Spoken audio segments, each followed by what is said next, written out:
Notre rôle maintenant, c'est détecter notre lumière et en profiter au maximum. Et quand on a un plaisir ou un désir, la porte s'ouvre encore plus grande. Vous comprenez, c'est quoi la lumière? Lumière, amour. C'est pas important qui tu es, où tu es, comment tu es. Dieu t'aime.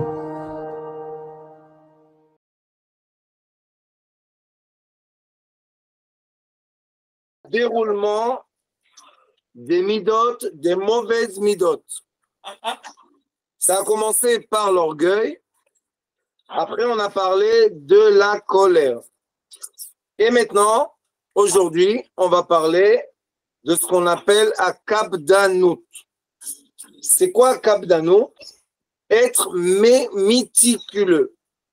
Ça veut dire que on n'a aucune tolérance. Kabdanout, ça veut dire que quelqu'un qui a aucune tolérance. Il veut que tout soit dans le parfait. Est-ce que le parfait existe? Réponse, non. Alors, comment une personne arrive dans son imagination de vouloir être parfaite? Comment est-ce possible? Puisque quand on regarde le monde et quand on regarde la création, on voit qu'il y a un équilibre constant entre le bien et le mal. Il y a un équilibre constant. Et comme il y a un équilibre constant, comment est-ce possible, pensez tout seul, comment est-ce possible qu'on arrive à un tel prise de conscience que c'est possible que quelque chose soit parfait? Vous devez savoir que la pensée du perfectionnisme est la pensée qui vient du côté du mal. La pensée du perfectionnisme vient du côté du mal, malheureusement.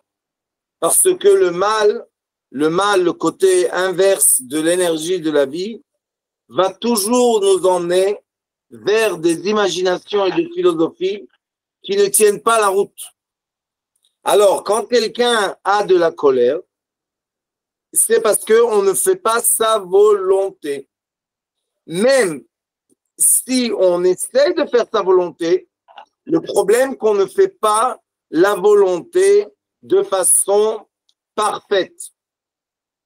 Et comme on ne fait pas la volonté de façon parfaite, la personne qui est en colère devient encore plus en colère.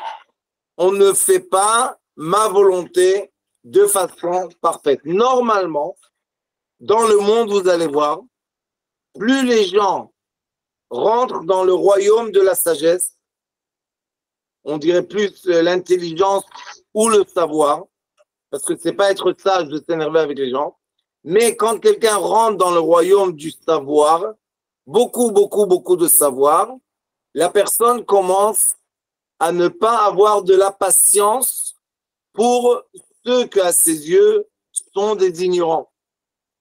Et malheureusement, après qu'on dit, elle pense mal des ignorants, elle pense que ces gens-là n'ont aucune capacité, ce sont des gens inutiles dans la société parfaite. Alors commence la haine à un tel point que l'être humain prend des gens qu'à son avis philosophique n'arrivent pas à être à la hauteur de son perfectionnisme, et ce qui fait, il veut les rendre ses esclaves.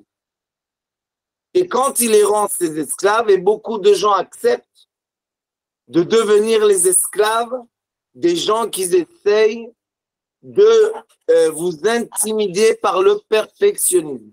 Sachez que le roi Salomon, Amelech Shlomo, dans ses proverbes, s'appelle Mishlei, il dit là-bas que si tu veux dévaloriser une personne, intimide-la. Très simple. Si tu veux régner sur quelqu'un, intimide-le. Une des façons de intimidité, c'est de trouver chez quelqu'un le défaut et le comparer au perfectionnisme. Quand on cherche chez quelqu'un un défaut, par exemple, la couleur des cheveux, la couleur de la peau, la couleur des yeux, la forme de la bouche, etc., etc., etc., etc., là, la personne se sent mal à l'aise. Et quand elle se sent mal à l'aise, on peut commencer à la manipuler. Pourquoi? Parce qu'elle veut, de toutes ses forces, nous plaire. Et ça s'appelle capdanout. Je suis très rigoureux avec elle. Et je demande de plus en plus de perfectionnisme, et de perfectionnisme et de perfectionnisme. Mais heureusement, l'être humain n'est pas parfait. Et on doit être heureux qu'on n'est pas parfait. Parce que les gens parfaits sont ou dans un film d'Hollywood, ou bien derrière la technologie, je vais vous en parler tout de suite, ou bien ils ne vivent pas. Ça n'existe pas un être parfait. Et c'est pour ça que le Ari Akadosh dit, écoutez très bien, dit le Ari Akadosh, dans la structure de l'âme bestiale, de la vitalité bestiale, il dit que le problème de l'être humain est l'imagination. Et quand on imagine, on a dans la tête, si on est encore dans la vitalité bestiale, cela veut dire que le mauvais penchant règne sur nous la majorité du temps, pas tout le temps, mais la majorité du temps. Il va toujours nous culpabiliser de ne pas être parfait. Et quand la personne essaye d'être parfaite, mais elle n'arrive pas à être parfaite, alors malheureusement, elle se dévalorise à ses yeux. Et elle est prête de devenir l'esclave de celui qui lui demande la perfection. Vous savez que dans le monde existe le monde de la photo des mannequins. La photo, tout simplement. Et le photographe, je ne sais pas si vous avez vu des reportages, il veut avoir la meilleure photo qui peut sortir du mannequin. Et ces mannequins-là, normalement, ce sont des jeunes filles, des jeunes femmes qui n'ont pas encore bien construit leur structure vitale, leur structure de l'âme. Et le photographe, quand il veut manipuler le mannequin, c'est tellement simple que c'est inimaginaire. Et il commence à rapprocher des défauts. Et il n'y a pas un être humain sur Terre qui n'a pas de défaut. Et là, le mannequin, comme elle veut avoir un contrat, elle veut avoir un travail, ou même il, c'est pas seulement elle, mais chez les femmes, c'est beaucoup plus connu. À un moment, il voit qu'elle fait tout pour lui plaire et pour essayer d'être à la hauteur de ses demandes. Alors, qu'est-ce qu'il fait? Il demande de plus, et de plus, et de plus, et de plus. Et elle fait les efforts. À un moment, elle devient son esclave. Et c'est connu dans le monde de la photo. Et dès qu'elle est devenue l'esclave, malheureusement, il y a des photographes qui sont malheureusement des manipulateurs. Et c'est pas seulement des photographes, ça peut être tous ceux qui travaillent avec un public et qui ont la position, écoutez bien, ils ont le positionnement, ils ont la permission sociale de malheureusement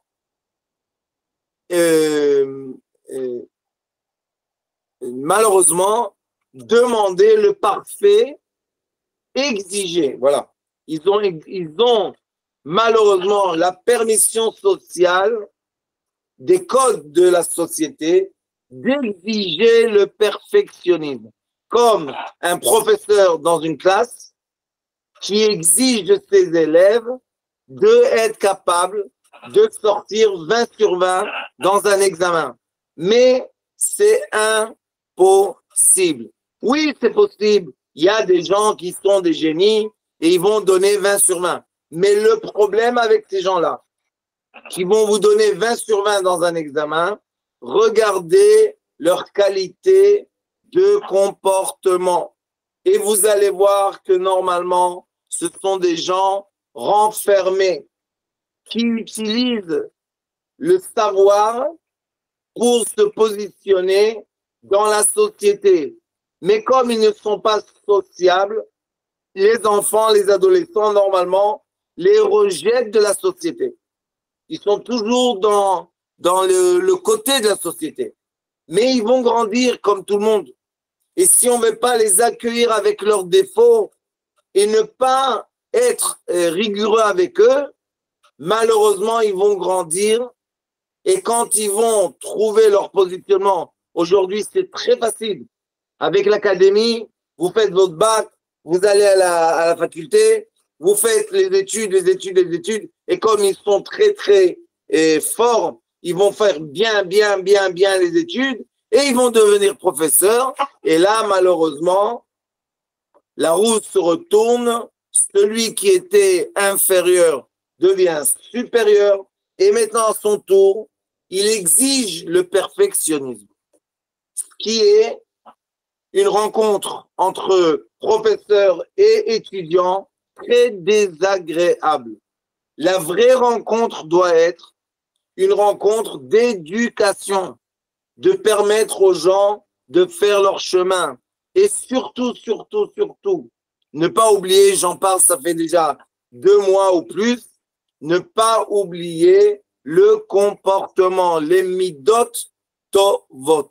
Et vous voyez que d'une mida, d'un caractère qui s'appelle le perfectionnisme, on peut arriver à manipuler d'autres personnes, on peut arriver à faire du mal à d'autres personnes, et ça s'appelle chez nous la haine gratuite et le mal gratuit. Pourquoi?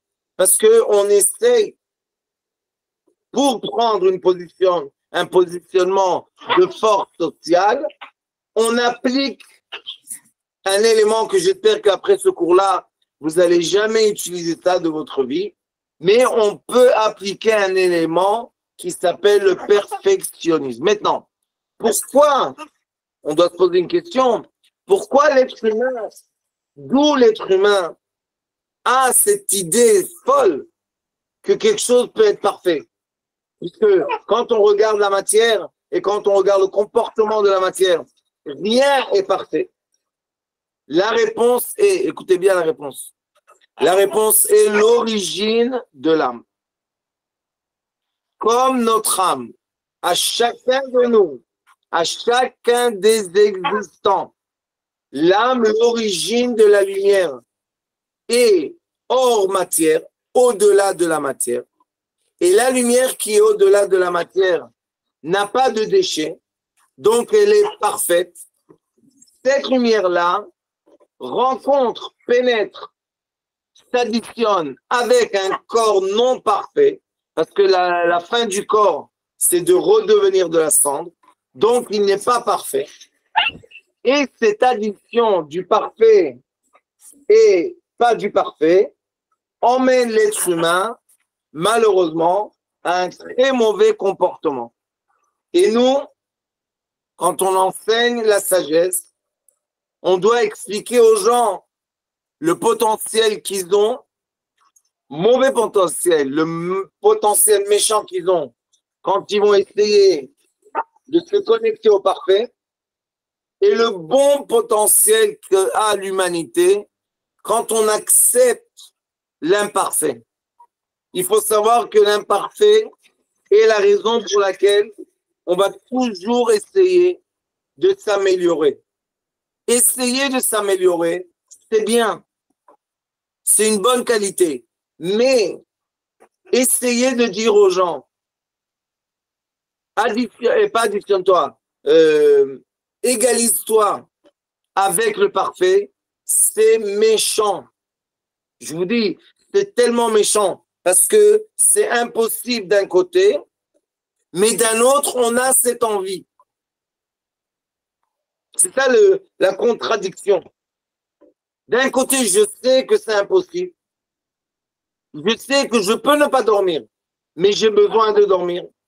Je sais que je peux manger de façon très saine, mais à la fin, j'ai des selles et de l'urine. Je sais que je peux courir très vite, mais je vais fatiguer mes muscles. Donc, ce monde-là, le monde de la matière, c'est un monde qui toujours aura du déchet. Toujours, toujours, toujours.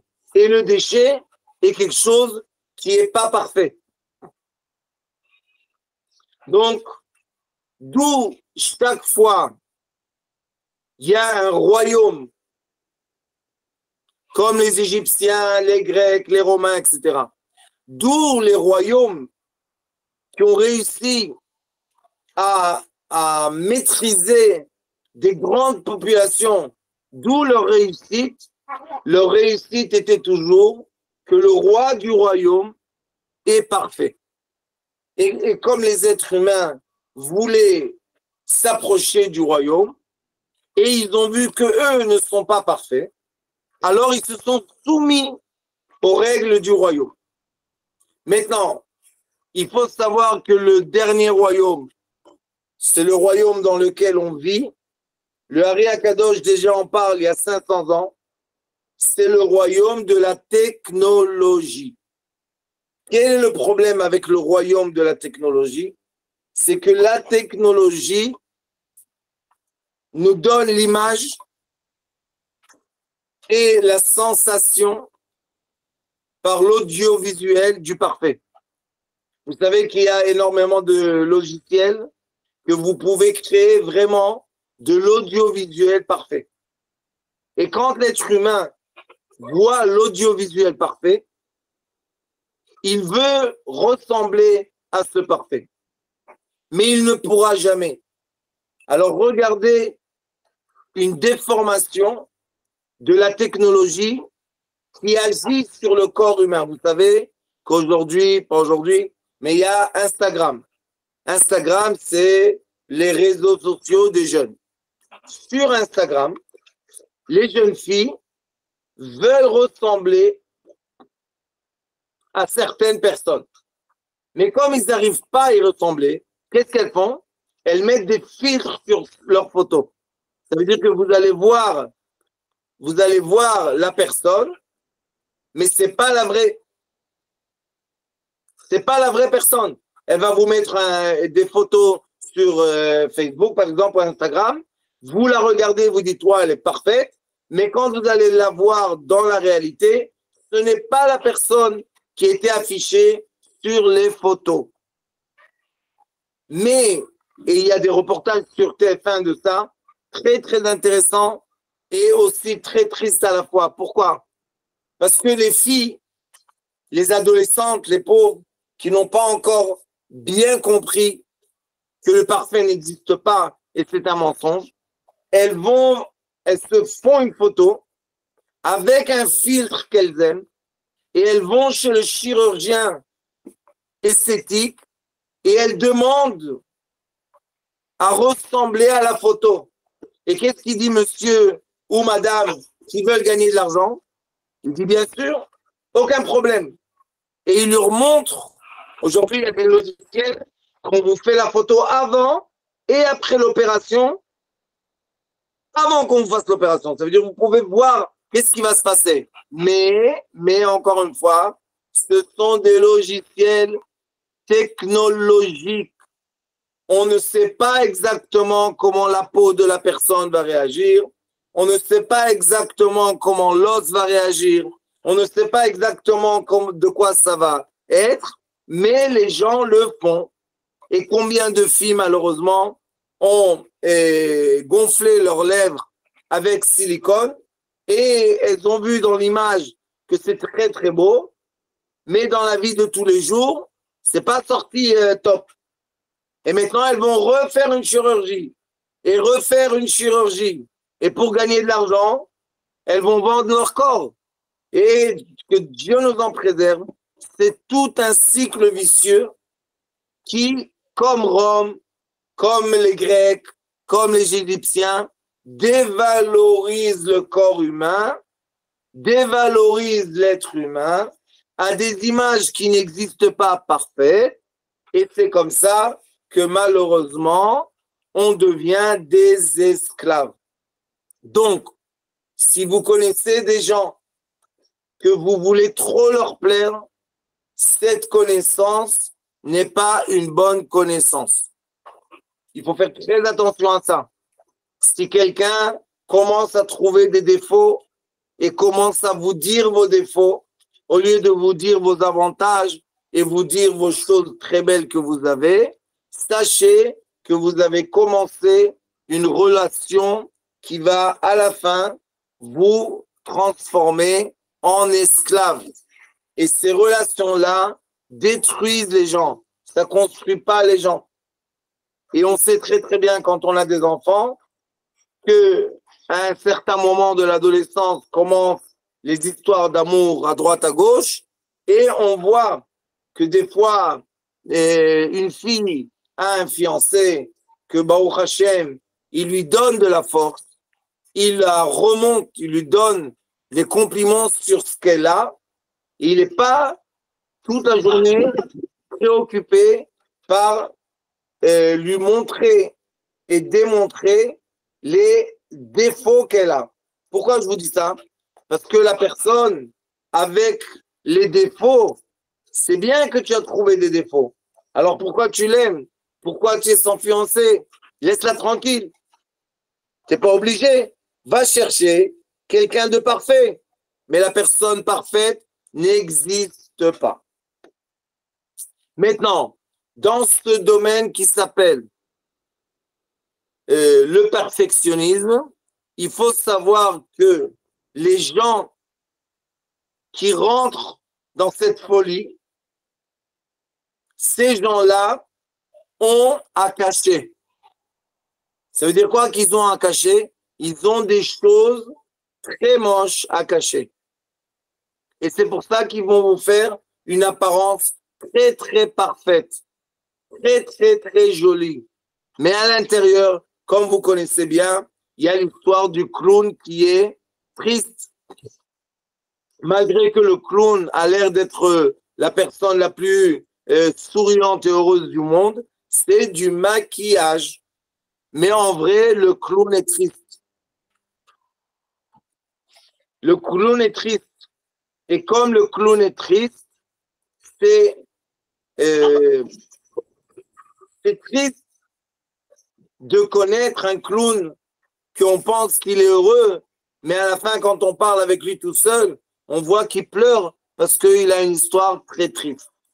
Mais le clown vous fait rire et il vous demande d'être heureux.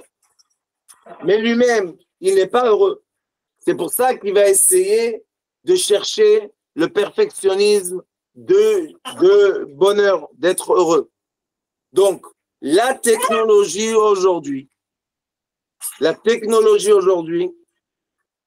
nous donne des références qu'on aimerait copier, on aimerait être à la hauteur de ces références, mais les références ne sont pas pour l'être humain. Les références qu'on a aujourd'hui de la technologie ne sont pas pour l'être humain. Ce sont des références technologiques. Je vais vous donner un exemple. Quand l'être humain, par exemple, a inventé l'avion, qu'est-ce qu'ils pensaient, les deux frères qui ont inventé l'avion? Ils ont pensé que l'être humain va voler. L'être va voler. Mais ce n'est pas l'être humain qui vole. L'être humain est assis dans un appareil qui peut voler. Mais au début, qui était le plus important? L'appareil ou l'être humain? L'être humain, bien sûr, parce qu'il a eu la sagesse et le savoir de créer un avion. Et après, tout doucement, la technologie a avancé. Elle avance, elle avance, elle avance, elle avance. Et sachez que les technologies les plus avancées du monde sont toujours dans les armées. Toujours l'armée a 2, 3 générations en avant que les gens normaux.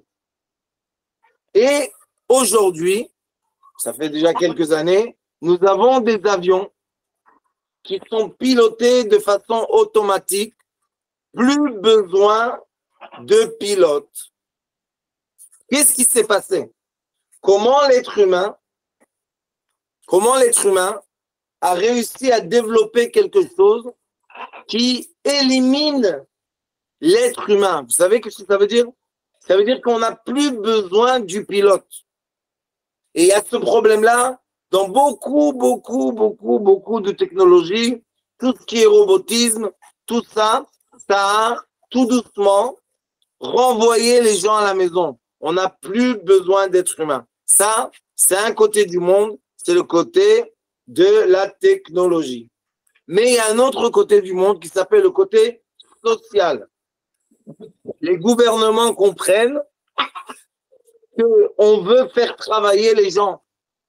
On veut donner des emplois. J'étais une fois en Chine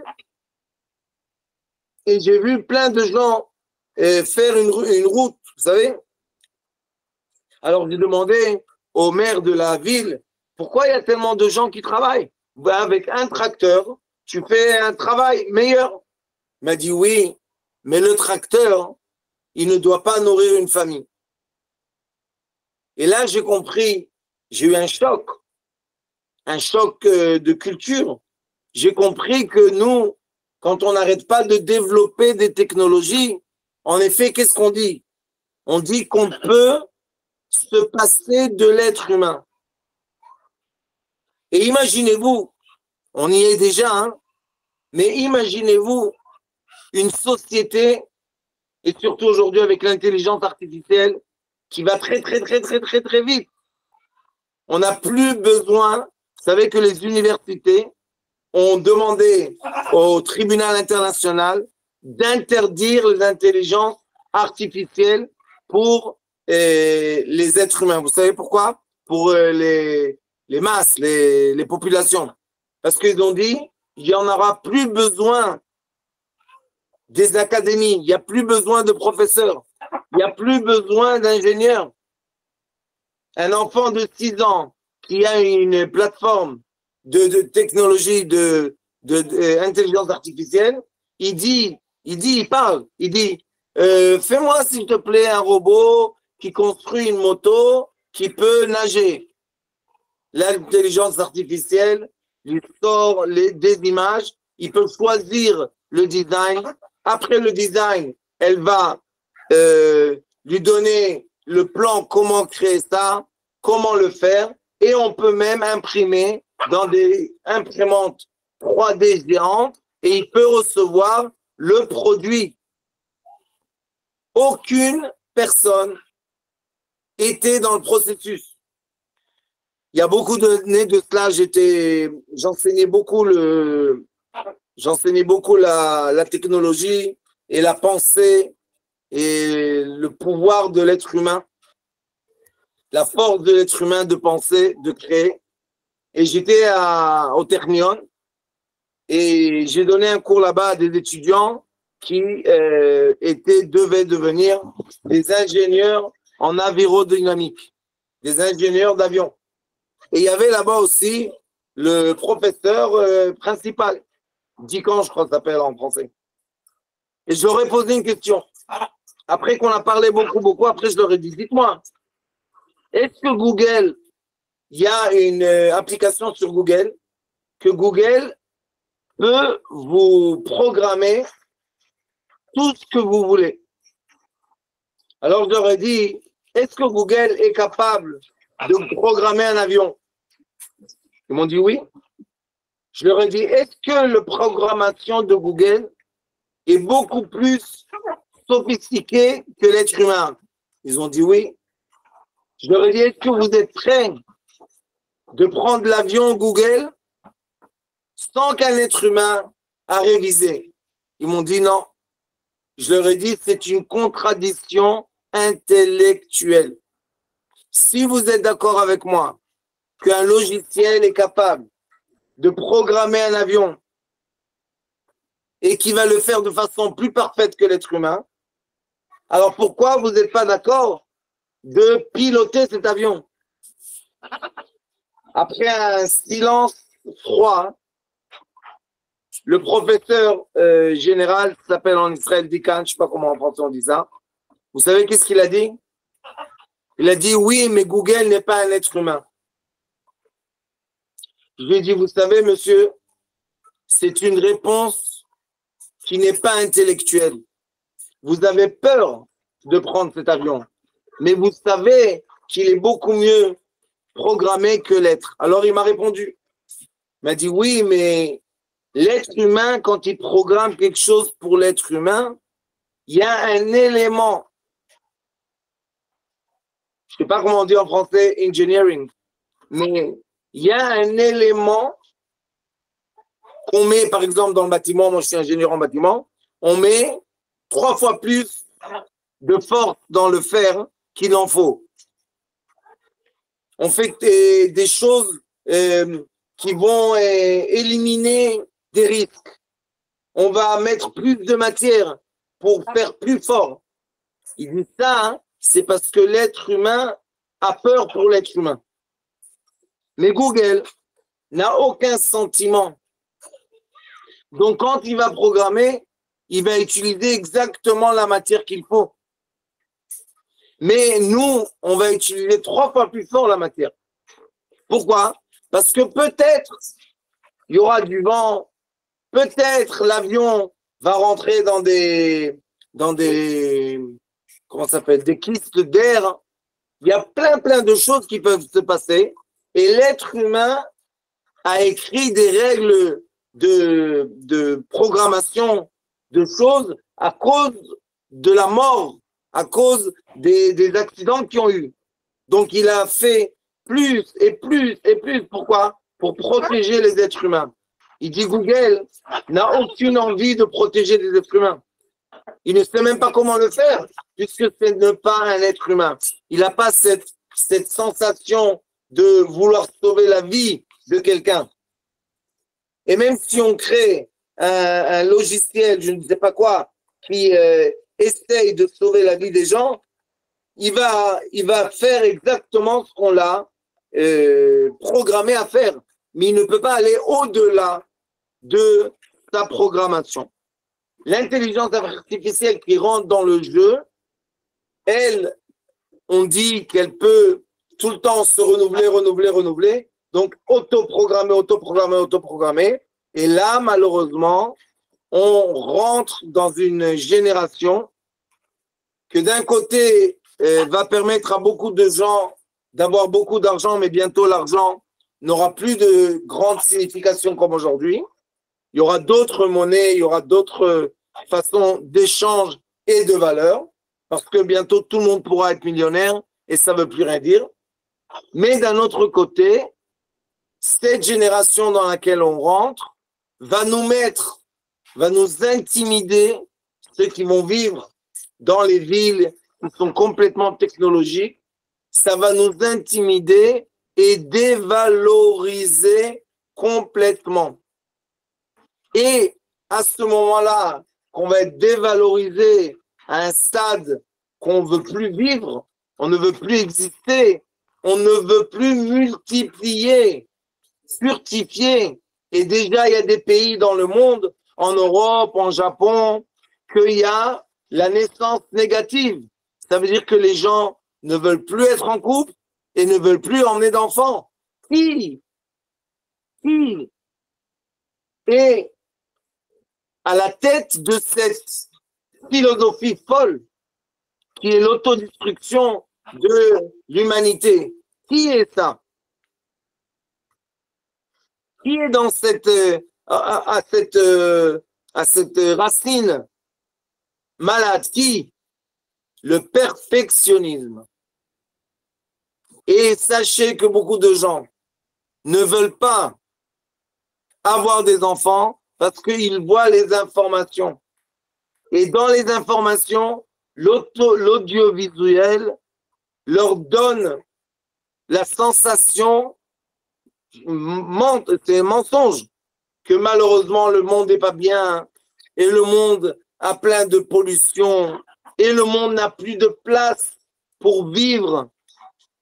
Prenez la voiture, sortez 1 heure des grandes villes, vous allez voir combien de champs et combien de places il y a sur la terre pour pas une fois l'humanité, 5, 6 fois l'humanité.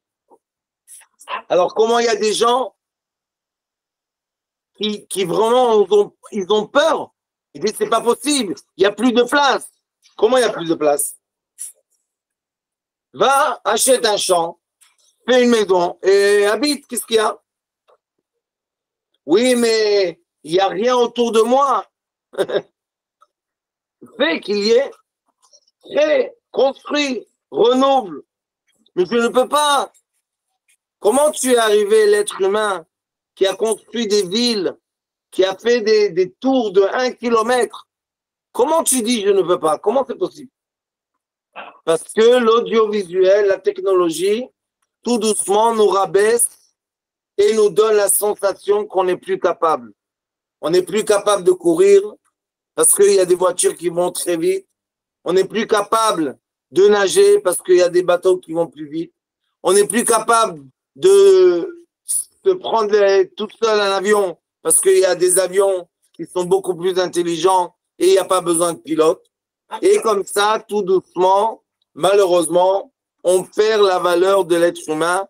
Même l'application que beaucoup de gens utilisent dans le monde web, c'est une application qui dévalorise l'intelligence de l'être humain, de se reconnaître les cartes, savoir aller dans un endroit qu'il ne connaît pas, prendre des repères normaux. L'être humain ne sait plus, il y a toute une génération qui ne sait plus conduire sans Waze. C'est triste. Ils ne lèvent pas les yeux pour voir où ils sont. Ils ont leurs yeux sur la route et sur l'écran. Mais ils ne regardent pas autour d'eux pour se rappeler après qu'ils étaient déjà là et pour revenir. Donc, on voit que l'orgueil emmène la colère et la colère se justifie. Écoutez bien ce que je vous dis. La colère se justifie par le perfectionnisme.